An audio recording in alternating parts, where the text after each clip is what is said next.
እቺን ቪዲዮ ለመንሱር አብዱል ቀኒ እንድታደርሱልኝ እፈልጋለሁ። መንሱሬ በጣም አድናቂህ ነን። እኔ በበኩሌ አድናቂህ ነኝ። ረጅም ጊዜም በቴሌግራም ይሁን በዩቲዩብ እንዲሁም በቀጥታ በስርዓት እከታተልሃለሁና ዛሬ እሁድ ጠዋት በነበረ ፕሮግራም ስለ ሞሳላህ በተናገረው ዙሪያ በሰራው ዘገባ ላይ ግን ቅሬታ ተሰምቶኛል። አንድ እንደማደንቀው ስፖርት ጋዜጠኛና ተንታኝ እና ብዙ ነገሮችን ከሚያውቅ ጋዜጠኛ ያልጠበኩት ነገር ካንተ አጋጥሞኛል። ያ ማለት ሞሳላህ ኢጎ አለው። በእርግጥ ኢጎ አለው በጣም አንዳንድ ጊዜ ኢጎዋቸውም ይመስለኛል ለዚህ ቶፕ ሱፐርስታር ያስባላቸው እንደዚህ ትላልቅ ተጫዋቾች ኢጎ ስላላቸው ነው ቶፕ ስታር የሆኑት ሱፐርስታር የሆኑት ማለት ነው። ሮናልዶም ብታይም ሜሲም ብታይም ለምን ኢጓቸው ራሳቸውን ጠብቀው ራሳቸውን ፕሮፌሽናል ዝም በሆነ መንገድ ይዘው እንዲጓዙ አድርጓቸዋል። ለራሳቸው የሚሰጡት ክብር ማለት ነው።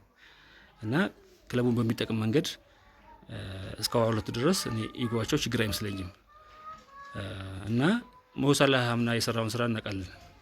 ስለዚህ ለኛ አይከናችን ነው ሌጀንዳችን ብቻ ሳይሆን በሞሳላህ ምክንያት የሊቨርፑል ፉትቦል ብዙ ገጽታው ተቀይሯል። ዓለም አቀፍ ተቀባይነቱ ጨምሯል።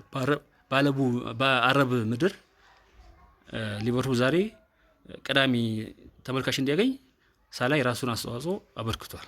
ስለዚህ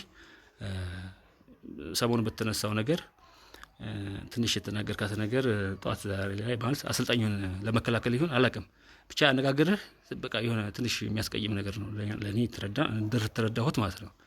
ሞሳላህ ተናገረ ስትሰማውን ተናግሯል። ልክ ነው። ቲሙን እስቲ እዩ እስቲ ሞሳላህ ተቀምጦ ለውጥ አመጥቷል ወይ ነው ወይ አሰልጣኙ እንትኑ የሁላችንም ጥያቄዎች አለ። ለውጥ አላመጣም ቲሙ ያው ያሁንንም የውጤት ቀውስ ውስጥ ነው ያለው። ሞሳላህ ተቀመጠም አስቀምጦት እንኳን ማለት ነው። ስለዚህ ለሱ ፐርፎርማንስ መውረድ አሰልጣኙም የራሱ አስተዋጽኦ አለው ማለት ነው። ለሱኮ ይሄን መፍትሄ መፈለግ ያለበት እኮ አሰልጣኙ ነው። የሊቨርፑል ደጋፊዎች ትናንትና እኮ እናውቃለን። እናንተ ላታውቁት ትችላላችሁ፣ ላታስታውሱት ትችላላችሁ። ትናንትና እኮ እናውቃለን። ሊቨርፑል ዝቅታ ላይ በነበረበት ጊዜ አብረን ነበር። ዛሬ ከፍታ ያበቃ አንገታችን ቀጥ አድርገን ደረታችንን ነፋ አድርገን እንድንናገር ያደረገን እኮ የነ ሳላህ በሊቨርፑል ውስጥ መድመቅና እንትን ማለት ነው አይደል? ስለዚህ ይሄን መርሳት የለብንም። ኮፒ ሊንክ አድርጉ፣ ሼር አድርጉ። ይሄን እንትን አመሰግናለሁ።